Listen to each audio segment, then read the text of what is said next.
प्रियंका गांधी वाड्रा नाराज हैं। हरिद्वार की तपोभूमि से उन्होंने प्रधानमंत्री नरेंद्र मोदी और गृह मंत्री अमित शाह पर सबसे करारा हमला बोला है। वो कह रही ये वो सरकार है जिसके प्रधानमंत्री जो है हकीकत नहीं देखना चाहते, उन्हें सच्चाई कौन बतलाएगा। बस कुछ ही लम्हों में मैं आपके सामने उनका पूरा भाषण पेश करने वाला हूं, उसके एक एक शब्द पर गौर करिएगा। मगर आज प्रियंका गांधी वाड्रा इमोशनल हो गई। उन्होंने कहा कि हम पर तुम आरोप लगाते हो परिवारवाद का। गांधी परिवार का एक भी सदस्य पिछले 30 साल से किसी सत्ता की पोजीशन पर नहीं है, और परिवारवाद को भाजपा खुद कैसे बढ़ावा दे रही है उसकी ढेरों मिसालें। प्रियंका गांधी वाड्रा ने कहा कि हम एजेंसी से नहीं डरते, चाहे इनकम टैक्स हो, सीबीआई हो, एनआई हो, भेजो उन्हें, हम उनसे नहीं डरते। और स्वाभाविक सी बात है, उनका जिक्र, उनका इशारा उन तमाम केसेस की तरफ था जिसमें कांग्रेस को उलझाया जा रहा है, विपक्ष के नेताओं को जेल भेजा जा रहा है। महिला सम्मान पर भी बोली, और चूंकि वो उत्तराखंड की भूमि में थी तो उन्होंने जिक्र अंकिता भंडारी का किया। वो अंकिता भंडारी जिसे मौत के घाट उतार देने का आरोप किसी और पर नहीं, भाजपा के एक नेता के बेटे पर था। वो अंकिता भंडारी जिस पर दबाव बनाया जा रहा था किसी बड़े नेता के साथ रात गुजारने को लेकर। प्रियंका गांधी वाड्रा कह रही थी, महिला सम्मान पर भारतीय जनता पार्टी को कहने का बिल्कुल भी अधिकार नहीं है, क्योंकि हमारे सामने न सिर्फ अंकिता भंडारी की मिसाल है, हमारे सामने हमारी महिला पहलवान हैं। और यह मुद्दा क्यों उठा रही हैं? क्योंकि आप और हम सब जानते हैं कि जिन महिला पहलवानों ने आरोप लगाया था सांसद बृजभूषण शरण सिंह पर, उन्हीं बृजभूषण शरण सिंह को भाजपा दोबारा टिकट दे सकती है। ये तमाम मुद्दे वो उठा रही थी। उन्होंने कहा कि हम किसानों के लिए काम करेंगे, उनका कर्जा माफ करेंगे, क्योंकि ये वो सरकार है जो किसानों को अपने कार के पहियों के नीचे रौंद देती है। आज प्रियंका ने प्रधानमंत्री नरेंद्र मोदी को आईना दिखाया। उन्होंने कहा कि आप सच्चाई देखने को नहीं राजी हैं। आखिर प्रधानमंत्री को सच्चाई कौन दिखाएगा? क्योंकि पूरा का पूरा जो प्रचार तंत्र है, टेलीविजन जो है, संचार के माध्यम जो है, अखबार हैं, वो आपको हकीकत नहीं बता रहे हैं, आधा अधूरा सच बता रहे हैं। मगर आज प्रियंका गांधी वाड्रा का यह भाषण सत्ता को आईना दिखाने वाला भाषण रहा। अब मैं आपको सुनाने वाला हूं उनका पूरा भाषण जो उन्होंने हरिद्वार में दिया। कहने को पृष्ठभूमि हरिद्वार की थी, मगर उसका एक एक शब्द देश के जनमानस, देश की जनता के लिए था। सुनिए प्रियंका गांधी वाड्रा ने क्या कहा। आज जब चुनाव के लिए, प्रचार के लिए आपके सामने नेता आते हैं तो मैं उनके भाषण सुनती हूं, मैं भाजपा के नेताओं के भाषण भी सुनती हूं, अलग अलग राजनीतिक दलों के नेताओं के भाषण सुनती हूं। ज्यादातर मुझे लगता है कि ऐसे मुद्दों पर बात करते हैं जिससे आपकी जो रोजमर्रा का जो जीवन है उससे कम ताल्लुक है। मतलब आपके ध्यान को भटकाने वाली बातें ज्यादा होती हैं। मैं आज यहाँ आपके सामने खड़े होकर आपसे आग्रह करना चाहती हूँ कि ये जो चुनाव है ये आपका भविष्य तय करने जा रहा है। इसमें आप अपने मुद्दों को सर्वोपरि रखिए। आपके क्या मुद्दे हैं, आपके क्या संघर्ष हैं, आपकी कौन सी मुश्किलें हैं, उनका समाधान कौन दे रहा है, कौन आपके मुद्दों की बात कर रहा है, इसको ठीक तरह से समझकर अपना वोट दीजिए। अब आज सबसे बड़ा मुद्दा क्या है, कौन बताएगा?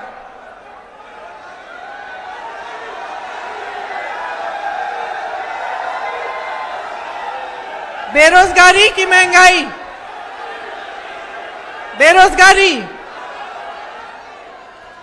बेरोजगारी आज देश में 45 सालों में सबसे ज्यादा है। मोदी जी के भाषण सुने आपने? सुने? नहीं सुनना। मोदी जी रोजगार की बात करते हैं, मोदी जी जवानों की बात करते हैं, सेना की बात करते हैं, लेकिन रोजगार के तौर पे उन्होंने दिया क्या है? पिछले 10 सालों में सबसे ज्यादा बेरोजगारी दी है। आज आईआईटी का ग्रेजुएट भी, उसको भी प्लेसमेंट ढूंढने में मुश्किल होती है। मैंने एक रिपोर्ट पढ़ी जिसमें लिखा था कि आज मात्र 30% आईआईटी के ग्रेजुएट्स को प्लेसमेंट मिल रहे हैं। आईआईटी के ग्रेजुएट के लिए भी रोजगार ढूंढना अब मुश्किल हो गया है। अब आप पूछ सकते हैं कि ये क्यों हो रहा है? क्योंकि सरकार की जो नीयत है और जो नीति है वो रोजगार बनाने की नहीं रही। आप अगर देखेंगे तो रोजगार कहां से आते थे? बड़े बड़े पीएसयू से आते थे, बड़े जो कारखाने होते हैं, जो सरकारी पीएसयू थे, उनसे आते थे। छोटे और मीडियम साइज के बिजनेसों से आते थे, जो अपने छोटे दुकानदार हैं या कोई अपना छोटा फैक्ट्री खोलता है, जो भी कारोबार हो उसमें जो रोजगार मिलता था, और खेती किसानी से आती थी। ये 3 माध्यम थे रोजगार बनाने के। और अगर आप देखेंगे तो इस सरकार ने क्या किया? सबसे पहले आप देखिए कि जो पीएसयू थे, बड़े बड़े कारखाने थे जिससे तमाम जॉब्स मिलते थे, उनको तो इन्होंने सौंप दिया अपने बड़े बड़े उद्योगपति मित्रों को। चाहे हवाई अड्डे, चाहे रेलवेज हो, चाहे कुछ भी हो, बंदरगाह हो, अपने गिने चुने जो बड़े बड़े उद्योगपति मित्र हैं उनको या तो सौंप दिया गया है या फिर सौंपने की प्रोसेस शुरू हो गई है। तो जहां से आपको रोजगार मिलता था वो तो चले गया इनके बड़े बड़े उद्योगपति मित्रों के पास। सरकारी जो जॉब्स थे वो कम हो गए। जो छोटे और मध्यम साइज के जो बिजनेस थे उन पे पहले नोटबंदी थोपी गई। आपको बताया गया कि देशभक्ति है, आप कतार में खड़े हो जाओ। आपने किया भी, आपने पूरा विश्वास किया कि भाई काला धन वापस आ जाएगा। अब पता चल रहा है वो काला धन कहाँ गया। अब पता चल रहा है क्योंकि सुप्रीम कोर्ट ने कहा कि जो चंदा भाजपा को मिली है उसको दिखाओ, पूरा दिखाओ, पारदर्शी बनाओ, उसकी लिस्ट बताओ। अब उसमें पता चल रहा है कि काला धन कहां पहुंचा। सबसे चंदा ली है, सबसे ज्यादा इन्होंने ली है। जो गुजरात में पुल गिरा, जो पुल बना, जिसने पुल बनाया था उससे इन्होंने चंदा ली। जहां जहां बड़े बड़े ठेके, सबसे चंदा ली। कोविड में आपको वैक्सीन लगी? हाथ उठा के बताओ। वैक्सीन की कंपनी से चंदा ली। तो अब पता चल रहा है कि काला धन गया कहां और नोटबंदी क्या थी। लेकिन नोटबंदी का नुकसान कौन झेल रहा है? मोदी जी। मोदी जी, भाजपा के नेता, आप झेल रहे हो। ये छोटे दुकानदार, ये जो दुकानें हैं यहां, छोटे बिजनेस, उसके बाद जीएसटी आई तो जो छोटा दुकानदार है, छोटा बिजनेस वाला है, उसको तो लगभग आपने खत्म कर दिया। वो रोजगार नहीं दे सकता। खेती किसानी पे आइए, किसान जीएसटी पे इतना खर्चा कर रहा है, इतनी महंगी हो गई हैं सारी चीजें उसके लिए, चाहे खाद हो, चाहे पेट्रोल डीजल हो, चाहे जिन चीजों पर जीएसटी हो वो। तो किसान इतना तरस रहा है महंगाई से, इतना उसको दबा दिया गया है कि वो कमा नहीं पा रहा है। तो वो कमा नहीं पा रहा है तो खेती किसानी में रोजगार भी घट रहे हैं। तो इनकी जो नीति है वो रोजगार घटाने वाली नीति है। इन्होंने आज तक आपको एक विजन नहीं दिया है कि रोजगार बनाएंगे कैसे।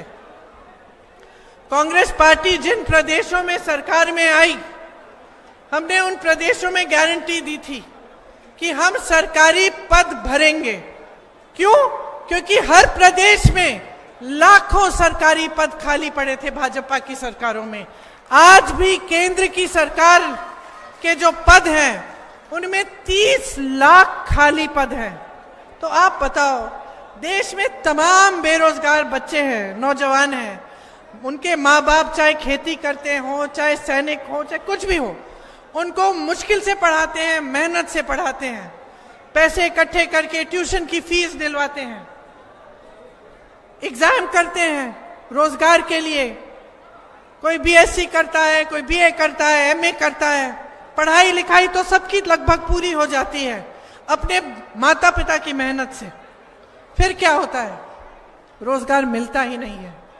अब कह रहे हैं कि 30 लाख खाली पद हैं केंद्र सरकार में, और उसके अलावा हर प्रदेश में प्रदेश सरकार के पद खाली हैं, लेकिन आज तक भरे नहीं गए हैं। बेरोजगार बच्चे बेरोजगार घूम रहे हैं, सुबह से शाम तक नौकरी ढूंढते हैं और जहां रोजगार मिलना चाहिए वो पद खाली पड़े हैं। तो पद भरने की भी इनकी नियत नहीं है। कांग्रेस पार्टी कह रही है कि जैसे ही हमारी सरकार आएगी तो जो 30 लाख खाली पद हैं केंद्र के, वो हम गारंटी दे रहे हैं कि हम उनको भरना शुरू करेंगे।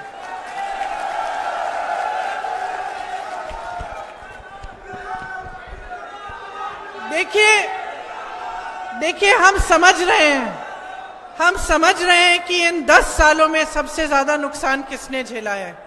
इस देश के गरीब, किसान, नौजवान, इस देश की महिलाओं ने झेला है। और क्योंकि हम इस बात को समझते हैं, हम इस चुनाव में कुछ ऐसी घोषणाएं हमने की हैं जो हम पूरी करके आपको दिखाएंगे। इसीलिए हमने उनको गारंटी का नाम दिया है। हमने जिन प्रदेशों में हमारी सरकार बनी, आपने देखा होगा, हिमाचल में, छत्तीसगढ़ में, हमने कुछ गारंटी चुनाव से पहले दी थी। हमने कहा था कि कर्नाटका में हमने कहा था कि हम महिलाओं को 2000 रुपए प्रतिमाह देंगे। वो देना शुरू हो गया है। हिमाचल में देना शुरू हो गया है। हमने कहा था ओपीएस लागू करेंगे, ओपीएस लागू हो गया उन प्रदेशों में। इस तरह की जो गारंटी है, जो हमने करके दिखाई है, वही गारंटी हम इस चुनाव में आपके सामने लाए हैं। और उनमें से मैं कुछ सुनाना चाहती हूं आपको। जो बेरोजगारी है देश में, इसको हम समझ रहे हैं और हम चाहते हैं कि हर परिवार में जो पहली नौकरी है वो पक्की हमारी तरफ से, केंद्र की सरकार की तरफ से आपको मिले। जो बच्चे स्नातक पास हैं उनको 1 लाख रुपया दिया जाएगा। 5000 करोड़ का फंड बनाया जाएगा जिससे जो नौजवान अपना छोटा कारोबार, छोटा बिजनेस शुरू करना चाहता है या स्टार्टअप करना चाहता है, उसको फंडिंग मिलेगी। पेपर लीक यहां भी हुए हैं और अन्य प्रदेशों में हुए हैं।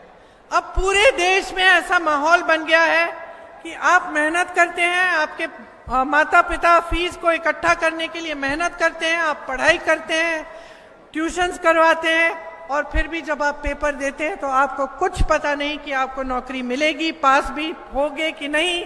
पेपर लीक हो जाता है, घोटाले होते हैं, 20-20 लाख में नौकरियां बिकती हैं और आप कहीं के नहीं रहते। क्योंकि हम इस बात को समझते हैं। हम पेपर लीक का एक कानून निकालेंगे और एक जॉब कैलेंडर निकलवाएंगे जिसमें जिस दिन नियुक्ति होगी उसका डेट पहले से लिखा होगा, जिस दिन एग्जाम होगा उसका डेट, जिस दिन रिजल्ट आएगा उसका डेट। और अगर इधर उधर किसी अधिकारी ने करने की कोशिश की तो उस पर सख्त कार्रवाई की जाएगी। एक कानून लाएंगे हम। आपके प्रदेश से बहुत पलायन होता है। मैं अभी रामनगर में थी, वहां मैं कह रही थी, दिल्ली में उत्तराखंडी लोग बहुत हैं जो दिल्ली में काम कर रहे हैं और विदेश में भी, और वो इसलिए पलायन करके वहां जा रहे हैं क्योंकि यहां पे रोजगार नहीं मिल रहा है और वहां मुश्किलों, संघर्ष का जीवन है। अपने पूरे परिवार को कोई ला पाता है, कोई नहीं ला पाता। किसी को अपने परिवार को छोड़ के वहां जाना पड़ता है। साल में मात्र 1-2 बार घर आने को मिलता है। घर आने को मिलता भी है तो मुश्किलों का सामना करना पड़ता है क्योंकि यहाँ बहुत संघर्ष है।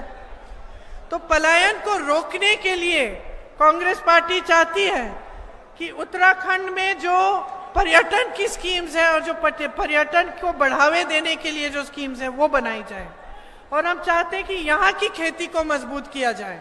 तो यहाँ पे जो बंजर वादियाँ हैं उनमें क्लस्टर फार्मिंग के लिए हम इंतजाम कराना चाहते हैं और यहाँ की जो जमीन के जो कानून हैं उनको मजबूत बनाना चाहते हैं। तो जैसे हिमाचल प्रदेश भी आपके जैसा प्रदेश है, पहाड़ों का इलाका है, वहाँ पे क्लस्टर फार्मिंग के जरिए आजकल हल्दी, सेब, मशरूम वहाँ उगाया जाता है और वहाँ से आयात निर्यात किया जाता है उसका। तो उसी तरह से हम यहाँ कराना चाहते हैं। यहाँ पे जो आपके जमीन के कानून हैं वो कमजोर किए गए हैं। और अगर मैं कह रही थी कि जो केंद्र की सरकार है उनकी जो तमाम नीतियां उनके बड़े बड़े उद्योगपति मित्रों के फायदे के लिए बनाई जाती हैं।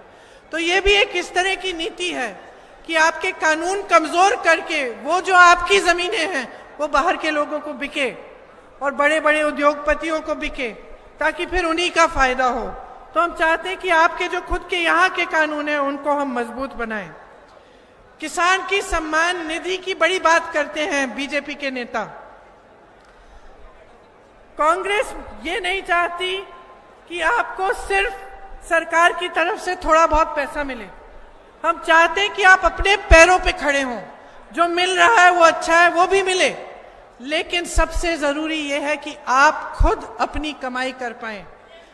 यहाँ के जो किसान हैं अपने पैरों पे खड़े हो पाएं और जो जितना मेहनत कर रहे हैं, अपना खून पसीना बहा रहे हैं, उसकी जो कीमत है वो उनको मिले, कि वो अपना जीवन मजबूत बना पाए, अपना भविष्य मजबूत बना पाए। इसीलिए हम चाहते हैं और हम करके दिखाएंगे कि एमएसपी एक कानून बन जाए।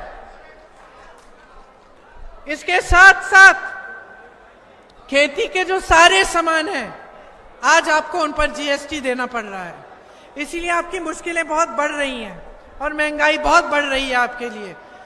हम सारे किसानों के जो सामान हैं जिन पर आज जीएसटी है उन सबको जीएसटी मुक्त करेंगे।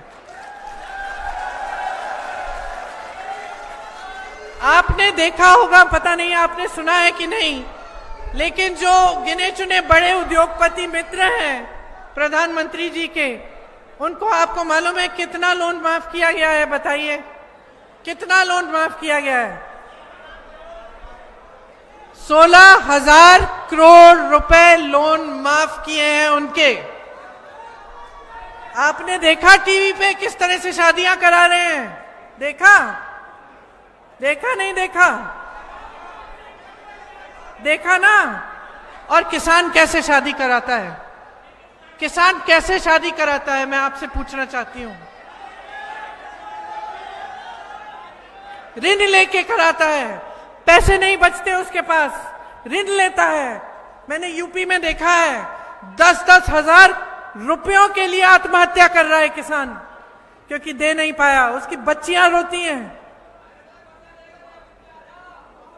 40,000 50,000 रुपयों के लिए आत्महत्या कर रहे हैं, क्योंकि किसान के लोन माफ नहीं हो रहे हैं। बड़े बड़े उद्योगपतियों को तो जरूरत ही नहीं है, उनके पास इतने 1000 करोड़ रुपए पहले से हैं, लेकिन उनके लोन माफ हो रहे हैं, किसानों के माफ नहीं हो रहे हैं। किसान मर जाए, किसान गरीबी के दलदल में धंसा रहे, इस सरकार को कोई परवाह नहीं है।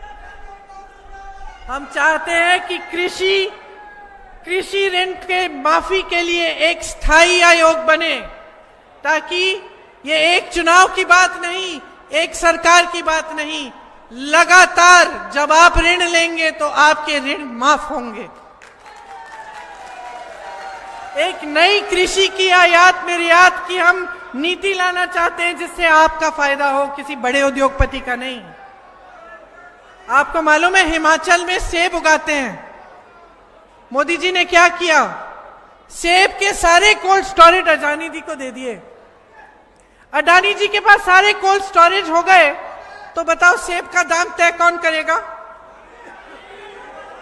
अडानी जी। तो सेब का दाम तय करेंगे बड़े उद्योगपति, किसान क्या करेगा? किसान को तो मिलता ही नहीं है सही दाम।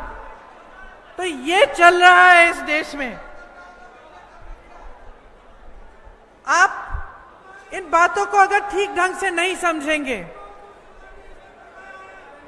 तो आप इसी तरह से आगे के 5 साल निकालेंगे, जिस तरह से आपके पिछले 10 साल बीते हैं। आपको टीवी पे, होर्डिंग्स पे बहुत अच्छी अच्छी चीजें दिखाई जाती हैं। देखते हैं ना आप, बड़े बड़े देश, दूसरे अलग अलग देशों के प्रधानमंत्री, राष्ट्रपति तारीफ कर रहे हैं मोदी जी की, कह रहे हैं कि देश बहुत आगे बढ़ रहा है। गर्व होता है ये सब सुनने से।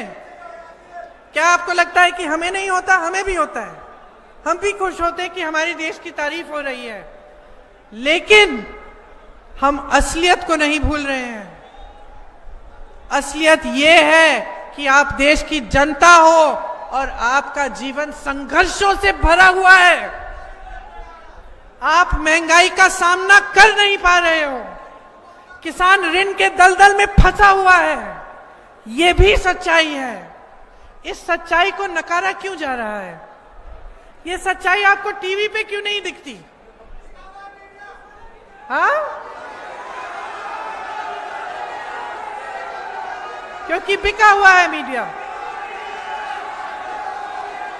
आपको मालूम है कि हमारे देश की मीडिया 90% से अधिक बड़े उद्योगपतियों की है, वो कंपनियां ही बड़े उद्योगपतियों की हैं। तो आपको सच्चाई कौन दिखाएगा?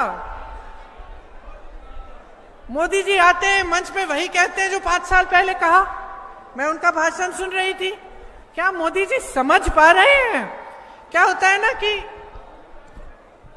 अब हमारे कितने पुष्ट हो गए राजनीति में, बहुत प्रधानमंत्री देखे हैं हमने, सत्ता देखी है, बहुत मंत्रियों को देखा है, कांग्रेस के मंत्री देखे हैं, भाजपा के देखे हैं, अन्य प्रधानमंत्री देखे हैं। तो क्या होता है कि जब कोई सत्ता में रहता है और सत्ता बहुत ज्यादा होती है उसके पास, तो लोग सच्चाई बताने से डरते हैं। डरते हैं कि नहीं? अरे आप प्रधानमंत्री की क्या बात कर रहे हैं? आप किसी पुलिस स्टेशन में चले जाइए, किसी पुलिस स्टेशन में चले जाइए, तो जो सबसे बड़ा ऑफिसर है उसको कभी कभी कांस्टेबल भी सच नहीं बताएगा, डर के मारे कि भाई नाराज हो जाएगा, मुझ पे ही मार पड़ेगी, मुझे ही भुगतना पड़ेगा। तो आप सोचिए कि एक प्रधानमंत्री जिसके पास इतनी सत्ता हो गई है, जो किसी को सवाल उठाने ही नहीं देता, उससे कौन सवाल पूछ रहा है? उसे सच्चाई कौन बता रहा है? उनको दिख भी रहा है कि यहाँ की देश की जनता कैसे जी रही है।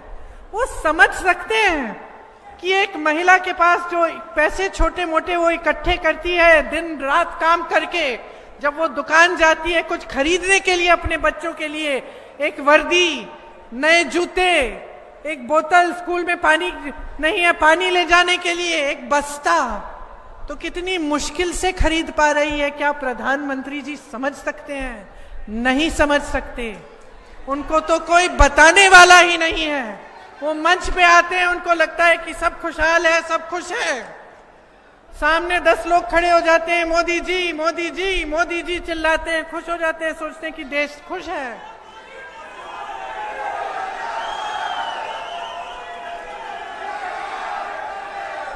एक जो नाता होता है, जो रिश्ता होता है पब्लिक के साथ, वो सत्ता अक्सर तोड़ देती है उस रिश्ते को। सत्ता घेर लेती है इंसान को, और मुझे यकीन है कि मोदी जी के साथ यही हो रहा है। मैं उनके भाषण देख रही थी, वो बात कहीं की कर रहे हैं और जनता कहीं है। वो किसानों की खुशहाली की बात कर रहे हैं, यहाँ किसान अपना ऋण नहीं चुका पा रहा है, यहाँ गन्ने का बकाया नहीं दिया है उन्होंने 2017 से। जब मैं यूपी में काम कर रही थी तो पूरा गन्ने का बकाया 15,000 करोड़ था, और ऋण माफ कर रहे थे ये बड़े उद्योगपतियों के। 20,000 करोड़ का ये नया संसद भवन बना रहे थे, और गन्ने का किसान, उसको कोई पूछने वाला नहीं था। और यही सब देश भर में यही हो रहा है। ये समझ नहीं पा रहे हैं, अलग हो गए हैं आपसे, समझ नहीं पा रहे हैं। इनको लगता है कि अच्छी अच्छी चीजें दिखाएंगे आपको, G20 करा देंगे, कुछ कुछ करा देंगे और आप भी खुश हो जाएंगे। लेकिन आपकी एक असलियत है ना, आपकी एक सच्चाई है। उस सच्चाई को आप समझ रहे हैं कि नहीं समझ रहे हैं? उस सच्चाई को आप दिन रात उस सच्चाई का सामना कर रहे हैं कि नहीं कर रहे हैं?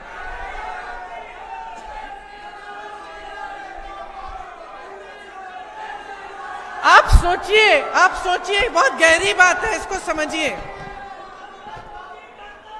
मोदी जी कहते हैं नारी शक्ति को आगे बढ़ा रहे हैं, कहते हैं कि नहीं? नारी शक्ति को आगे बढ़ा रहे हैं। तो अंकिता भंडारी के साथ क्या हुआ? उनके साथ जो अत्याचार हुआ, उनके हत्यारों को संरक्षण कौन दे रहा है? मोदी जी जवाब दें। नारी शक्ति की बात कर रहे हैं। जब हमारे ओलंपिक मेडलिस्ट सड़क पे बैठे थे, कह रहे थे हमारा यौन शोषण हो रहा है, हमें मदद करिए। मोदी जी कहां थे? पूछिए मोदी जी से कहां थे?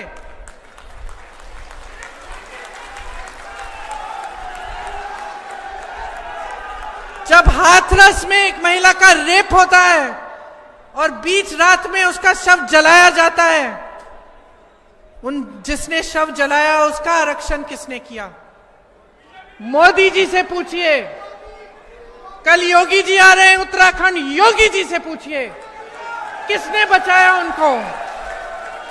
योगी जी से पूछिए कि उन नाव की पीड़िता के साथ जो हुआ उसका संरक्षण, जिन्होंने वो किया, उसका संरक्षण कौन कर रहा है? मोदी जी से पूछिए, योगी जी से पूछिए। क्या मतलब है नारी शक्ति का? नारी शक्ति का मतलब ये नहीं है कि आप संसद भवन में एक बिल को पास करें जिससे आप कहते हैं कि नारियों को, महिलाओं को आरक्षण देंगे और वो आरक्षण 6 सालों के लिए नहीं मिलेगा। ये नारी शक्ति के लिए नहीं है, ये अपनी शक्ति के लिए, अपनी सत्ता के लिए है। बस चुनाव आ रहा है, सब समझ गए हैं। आज मंच में बैठा हुआ एक एक नेता समझ गया है कि इस देश की महिलाएं 50% हैं। समझ गए हैं कि महिला का वोट महत्वपूर्ण है। जब मैं चीखती चिल्ला रही थी इसके बारे में, जब मैं कह रही थी कि महिलाओं को सशक्त बनाओ, तब मेरा मजाक उड़ा रहे थे 2-3 साल पहले। अब अचानक पता चला कि महिलाओं के बगैर नैया पार नहीं होने वाली है, महिलाओं के बगैर सरकार नहीं बनने वाली है। तो शुरू हो गई नारी शक्ति की बातें।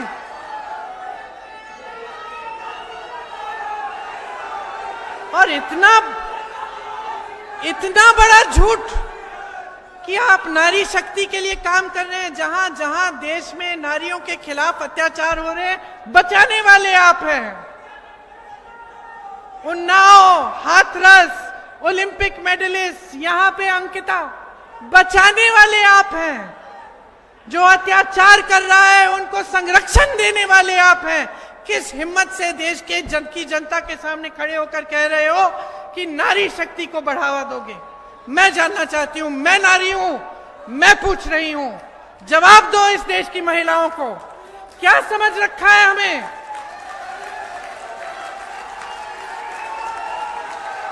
आप चाहते हैं कि इस देश की महिला अनपढ़ रहे और दिन रात आपको पूजे, ये चाहते हैं आप चाहते हैं कि इस देश की महिला कभी अपने पैरों पे खड़ी ना हो।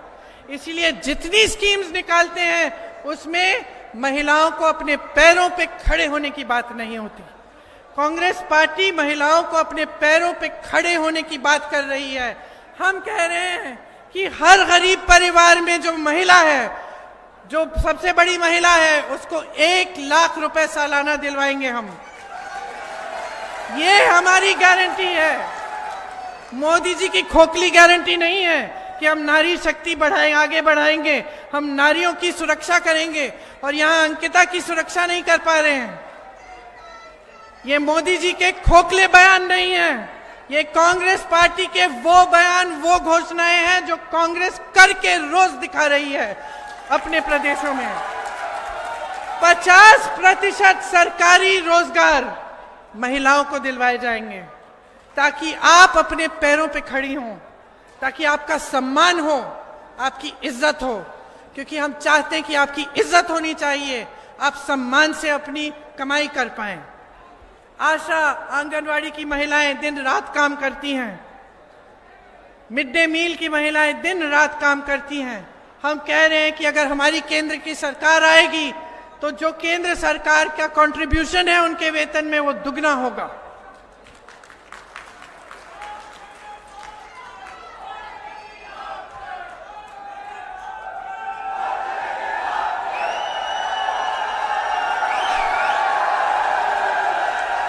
इस बार कर ही डालो,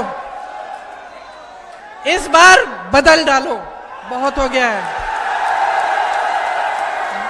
बहुत बेवकूफ बना दिया है देश को, बहुत ज्यादा। देखो मैं जानती हूं कि मेरे परिवार के बारे में क्या नहीं कहा। सबसे बड़ा आरोप तो ये लगाते हैं कि हम परिवारवादी हैं, है ना। ये आरोप लगाते हैं कि हम परिवारवादी हैं, और फिर जिस पार्टी से, जिस दल में, जिस नेता का बेटा पकड़ सकते हैं उसको अपनी पार्टी में खींच के ले जाते हैं। परिवारवादी हम हैं। फिर कहते हैं कि हम भ्रष्टाचारी हैं। बहुत इन्होंने हमारे बारे में कहा है, लेकिन मैं आपको दिल से बता रही हूं, बहुत पीढ़ियों से हमने सेवा की है। आप अगर सोच के हमें बताएंगे कि मेरे परिवार का कौन सा सदस्य सत्ता में रहा है पिछले 30 सालों से, बताइए। ये कहते हैं हमें सत्ता का लालच है, हम सत्ता के लिए कुछ भी कर लेंगे। अपने आप को राम भक्त कहते हैं। तो मैं इनसे पूछना चाहती हूं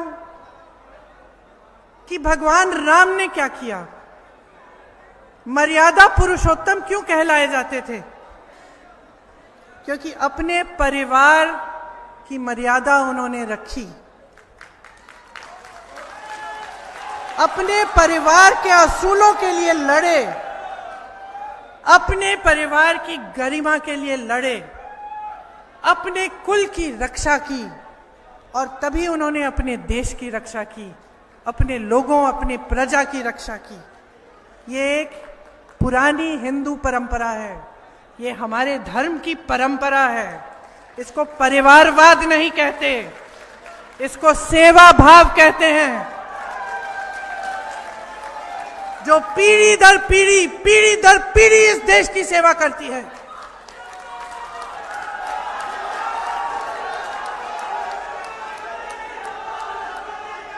इसको देशभक्ति कहते हैं कि एक शहीद होता है। इसको देशभक्ति कहते हैं कि एक शहीद होता है तो दूसरा खड़ा होता है, और दूसरा शहीद होता है तो तीसरा खड़ा होता है, और तीसरा शहीद होगा तो चौथा खड़ा होगा।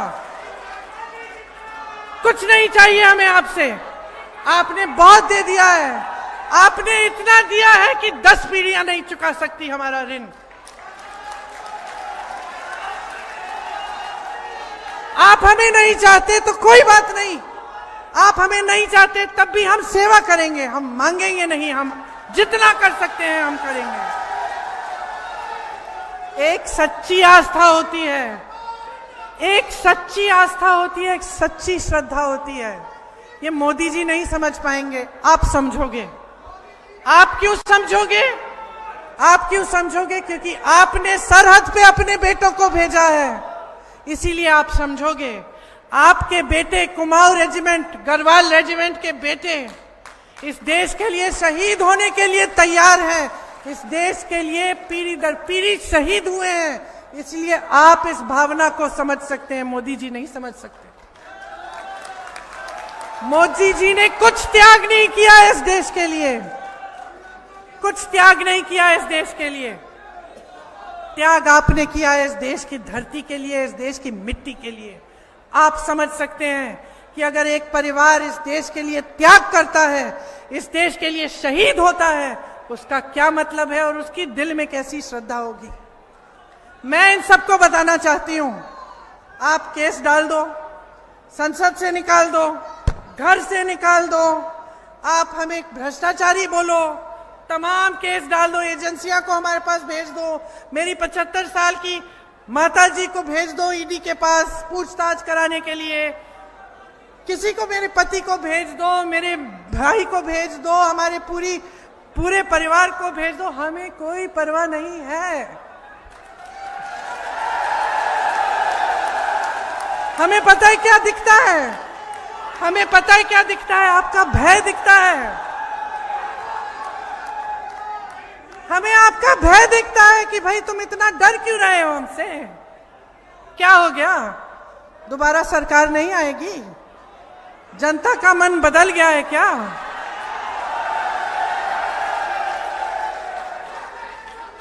अगर एक प्रधानमंत्री जिसके पास इतनी सत्ता है उसको इस नौबत में आना पड़ रहा है कि दो मुख्यमंत्री को आपने जेल में डाल दिया, तमाम नेताओं पे आपने केस डाल दिए, रोज सुबह से शाम तक आप यही कहते कि वो भ्रष्टाचार करते हैं, ये भ्रष्टाचार। मैं ही ईमानदार हूं, खुद मैं अपनी प्रशंसा करूंगा, मैं ही एक ईमानदार इंसान हूं इस पूरे देश में, बाकी सब भ्रष्ट हैं।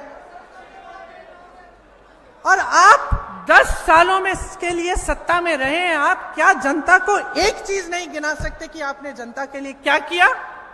कि आप सुबह से शाम तक सिर्फ ये भ्रष्टाचार की रट ले रखे हैं। और सबसे बड़ा भ्रष्टाचार निकला क्या फिर? Electoral bond. जैसे ही सुप्रीम कोर्ट ने कहा सूची दिखाइए, पारदर्शिता चाहिए हमें, आपको किसने चंदा दी? क्या हुआ? अचानक एसबीआई को चंदा की वो लिस्ट ही नहीं मिली पहले। फिर सुप्रीम कोर्ट ने कहा कि नहीं हमें लिस्ट चाहिए, लिस्ट निकली। लिस्ट में क्या निकला? कोविड के वैक्सीन वालों से चंदा, पुल बनाने वालों से चंदा, जिनके पास एजेंसियां भेजी थी उनसे चंदा, और फिर एजेंसियां नहीं गई, लौटी उनके पास। तो सबसे बड़ा भ्रष्टाचार किसने किया? जोर से बोलो।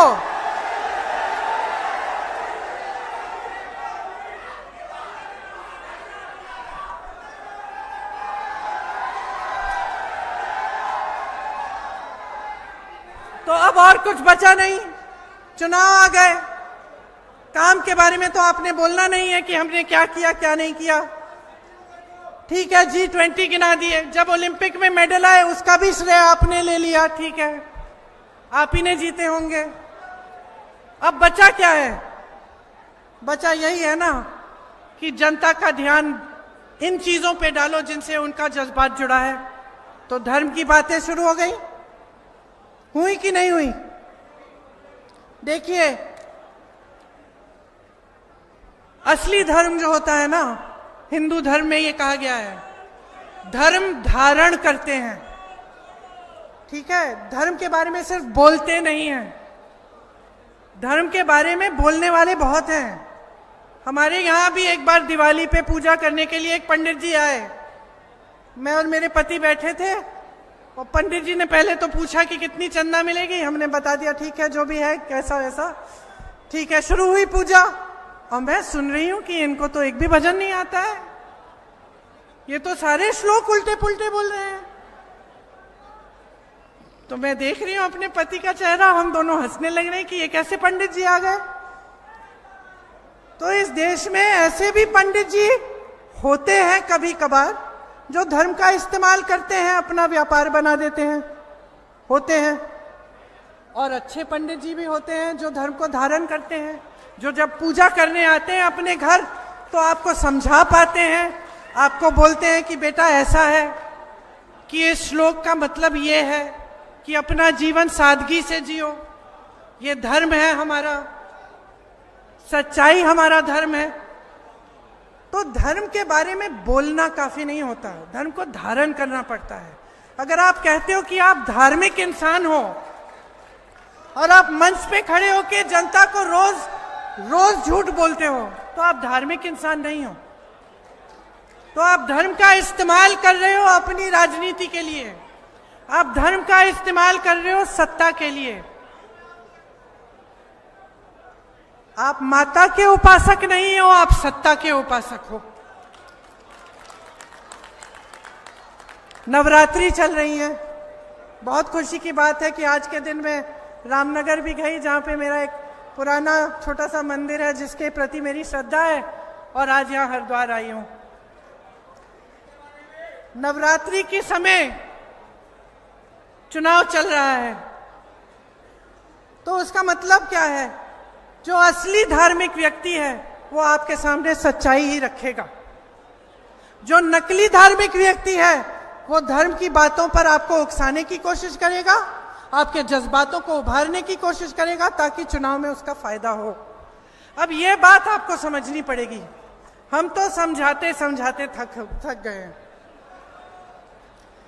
आपको जागरूक बनना पड़ेगा। 10 सालों से आप देख रहे हैं सब कुछ, सब आपके सामने हो रहा है, आपकी आंखों के सामने, और आपका जीवन संघर्षों के दलदल में है। महंगाई का सामना नहीं कर पा रहे हो, बेरोजगार हो, मुश्किलों में हो, लेकिन आप सच्चाई को पहचान क्यों नहीं रहे हो? यही मेरी आपसे सबसे बड़ी शिकायत है। पहचान लो सच्चाई को, और कहीं नहीं है, आपके जीवन में है। आपके जीवन का जो अनुभव है ना, वही सत्य है, वही सत्य है।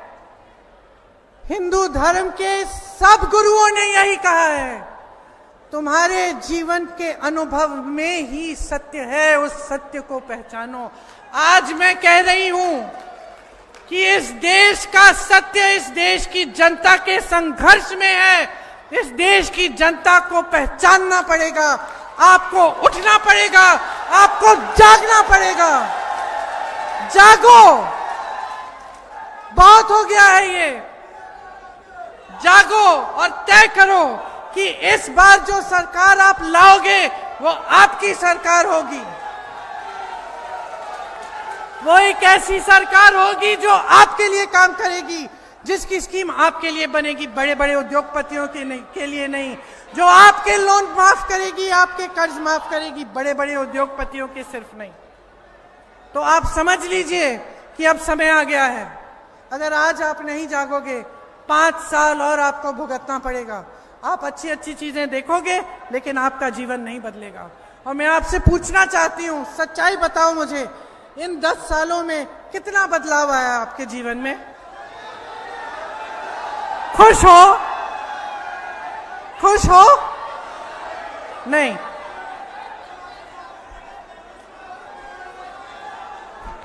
फिर से भाजपा की सरकार चाहते हो तो बदलाव लाओ, मन बनाओ, किसी के बहकावे में मत आओ।